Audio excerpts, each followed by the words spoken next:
pelihara 3 perkara, insya Allah kita akan menjadi orang yang beruntung, bukan hanya di dunia, tapi juga beruntung di akhirat. Amin ya Rabbal alamin. Apa yang 3 Ibu? Pertama kata Allah, irka'u wasjudu. Kalau pengen hidupmu mulia, hidupmu beruntung, maka jagain ruku dan sujud kita. Artinya kita disuruh jagain apa Ibu? Jagain sholat kita, sholatmu baik, maka keberuntungan akan ikut dalam hidup kita, baik kehidupan dunia maupun kehidupan akhirat. Peristiwa Isra dan Mi'raj menggetarkan keimanan sebagian sahabat ketika itu. Banyak mereka yang gak yakin dan gak percaya sehingga mereka keluar daripada agama yang dibawa oleh Nabi Muhammad SAW. Maka kalau hari ini kita masih ada dalam keimanan, ini merupakan nikmat yang paling besar. Kalau kita percaya akan adanya peristiwa Isra dan Mi'raj, maka itu adalah nikmat yang paling besar. Tinggal Ibu, kita jagain sholat kita. Karena di dalam Al-Quran Allah gambarkan orang yang sholat ada 2 karakter. Yang pertama dia beruntung, yang kedua dia celaka. Siapa yang beruntung? Allah katakan qad aflahal mu'minun alladzina hum fi shalatihim khashi'un. Sahun ntar yang kedua. Yang pertama khashi'un, sungguh beruntung orang yang beriman. Siapa yang beruntung? Mereka yang khusyuk dalam sholatnya. Baru di ayat lain Allah katakan fawailul lil musallin alladzina hum an sholatihim sahun. Celaka orang yang sholat. Siapa yang celaka? Yang mereka suka sahun, suka lalai dalam sholatnya. Maka peristiwa Isra Mi'raj ini dulu kita jadikan momentum merefleksikan diri kita. Bagaimana sholat kita? Apakah kita termasuk yang khashi'un atau justru kita termasuk orang yang sahun? Waktunya kita bermuhasabah. Mudah-mudahan tahun berganti, bulan berganti, ibadah sholat kita insya Allah semakin baik lagi. Amin ya Rabbal.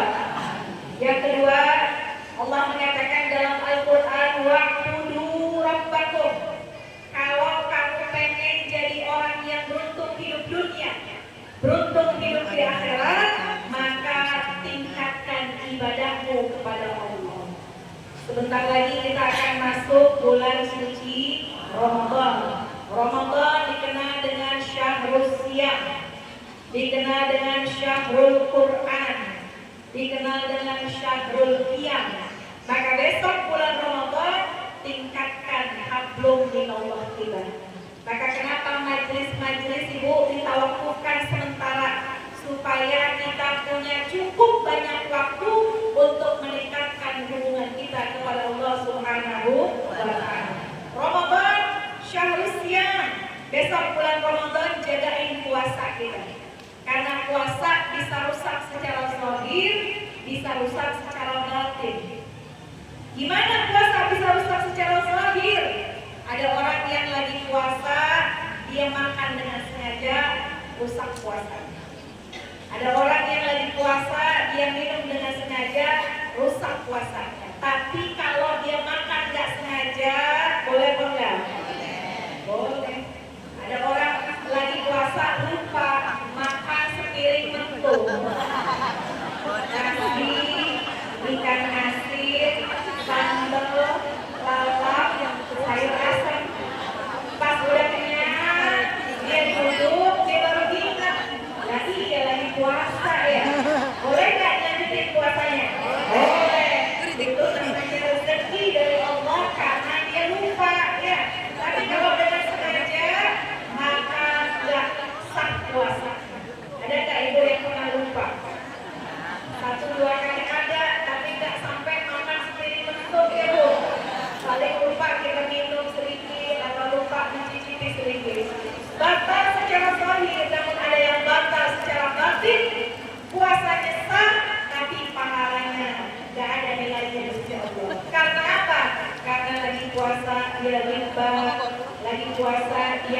bohong, lagi puasa dia nerima dan lain sebagainya. Maka jagain puasa kita, besok tingkatkan ibadah kita di bulan suci Ramadan, Syahrul Quran. Bulan Ramadan bulannya Al-Quran. Karena apa? Karena Syahrul Ramadan alladzi unzila fihil Quran. Bulan Ramadan bulan turunnya Al-Quran. Maka besok Ibu di bulan Ramadan kita tingkatkan bacaan Al-Quran kita. Kalau biasa di bulan lain ngejar khatamnya mungkin agak lamaan, besok bulan Ramadan jadikan bulan-bulan yang kita isi dengan bacaan Al-Quran. Pun dalam sholat Ibu, kalau bulan biasa yang kita baca surahnya kan biasanya itu mulu ya. Alam taro, kulhu, alam nasroh, kulhu, kuliah, kulhu, gitu ya. Boleh nggak kalau kita sholat bacanya kulhu mulu? Kata siapa? Akhirnya mereka datang kepada Baginda Rasul bertanya, ya Rasul, itu imam Masjid Kuba setiap sholat bacanya surahnya nggak pernah ketinggalan baca Al-Ikhlas. Padahal udah ada surah yang lain dibaca juga surah Al-Ikhlas. Kami bertanya, tidak dijawab. Tolong ya Rasul tanyakan kepada imam Masjid Kuba. Ditanya sama Nabi, apakah benar yang dikatakan mereka engkau setiap sholat bacanya Al-Ikhlas dulu? Ya Nabi nggak nyebut kulhu. Kulhu sebutan orang teman, orang buncit ya. Kenapa bacanya surah Al-Ikhlas? Apa kata imam itu? Ya Rasulullah, aku baca surah Al-Ikhlas karena kecintaanku terhadap surah itu. Apa kata Nabi? Asbab cintaku dengan surah Al-Ikhlas, besok surah ini akan menentengmu masuk ke dalam surga. Amin ya Rabbal. Saya tahu hati ibu pada senang nih. Alhamdulillah. Surah kebanggaan saya besok bakal nenteng saya ke dalam surga. Cuma lihat tuh sebabnya. Kalau imam Masjid Kuba baca surah Al-Ikhlas karena cinta. Kalau kita karena apa? Pendek, cepat, apa? Atau ditungguin teman sampai sholat awal zuhur. Kalau lewat zuhur tinggal, maka yang dibaca surahnya dulu. Tapi setidaknya, kalaupun kita jaga sholat kita dengan surah yang kita baca, insya Allah jadi berkah. Tapi besok bulan Ramadan panjangin dikit surahnya, banyakin dikit Qurannya, sehingga waktu rabbakumnya kita akan dapat besok di bulan suci Ramadan. Allah kalau pengen mendapat kemuliaan, keberuntungan, banyak-banyak beribadah kepada Allah. Di bulan Ramadan syahrul siyam, di bulan Ramadan syahrul Quran, di bulan Ramadan syahrul qiyam. Mudah-mudahan bisa kita hidupkan Ramadan kita dengan amal ibadah. Amin ya Rabbal. Dan yang terakhir, kata Allah dalam ayat ini, siapa yang pengen jadi orang yang beruntung, waf'alul khairat, sering-seringlah melakukan kebaikan-kebaikan. Kepada siapa? Antar sesama manusia. Jadi kalau yang kedua hablum minallah, yang ketiga hablum minannas. Di bulan Sya'ban sebagian orang nyebutnya bulan Roh. Apa artinya Roh itu? Ngirimin arwah, ngirimin doa, menghaulkan ziarah kepada orang yang sudah meninggal dunia. Yang sudah meninggal kita kirimin doa, termasuk yang dihaulkan pada hari ini. Yang masih hidup orang tua kita datengin, kita ziarahi menjelang masuknya bulan suci Ramadan. Jangan sampai kita menjadi doa yang diaminkan oleh Nabi. Celaka orang yang masuk bulan Ramadan tapi masih berhubungan yang tidak baik kepada kedua orang tuanya. Maka besok Ibu datang ke orang tua kita, mohon maafnya, mohon redoknya. Dan saya katakan, kalau kita besok datang ke rumah orang tua Ibu, harus pakai syarat, ya. Syarat datang ke rumah orang tua apa? Datangnya miring, pulangnya lempeng.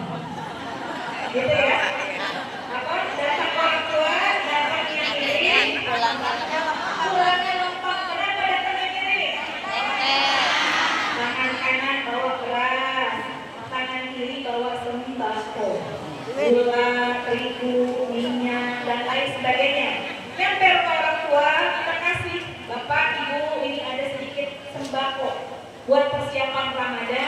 Mudah-mudahan bermanfaat. Pulang dari orang tua kita, jalannya lempeng. Kenapa lempeng? Gak ada yang kita bawa. Jangan dibahas itu. Datang ke rumah orang tua, lempeng banget. Lenggang kangkung, beras enggak, wala minyak, wala gula, wala mentega, gak bawa apa-apa. Pulang dari rumah orang tua, jalannya miring. Dia datang ke rumah orang tuanya, Bu, bawa anak dua. Gak bawa apa-apa yang dibawa anaknya, yang kanan satu, yang kiri satu. Kebetulan rumah ibunya, dia punya sembako rapi, disusul nama ibunya. Ada yang sirup merah, kuning, hijau, ada biskuit yang bundar segitiga kotak. Pas datang cucunya yang bawa apa-apa itu, begitu melihat biskuitnya, dia bilang sama neneknya, "Nek, aku pengen biskuit yang bundar." Kira-kira neneknya boleh apa enggak? Diambilin yang bundar. Gak cuma yang bundar, yang kotak diturunin, yang segitiga turunin, nih bawa buat persiapan puasa, kata neneknya. Cucunya yang satu bilang, "Nek, aku mau sirup yang warna merah." Kira-kira kata neneknya boleh apa enggak? Turunin yang merah, turunin yang kuning, tambahin yang hijau. Pas pulang, nih anak-anaknya cucunya dikepelin. Neneknya lagi masak, pulangnya dibawain lauk yang matang. Akhirnya, nih anak datangnya lenggang, pulangnya Masya Allah. Kanan kiri dibawa sama dia. Kalau kata almarhumah ibu saya, Ustazah Suryani bilang, anak model begitu kagak punya pikiran. Datang di rumah orang tua gak bawa apa-apaan, pulang dari rumah orang tua semua diangkutin. Ada nggak yang model begitu? Anaknya siapa?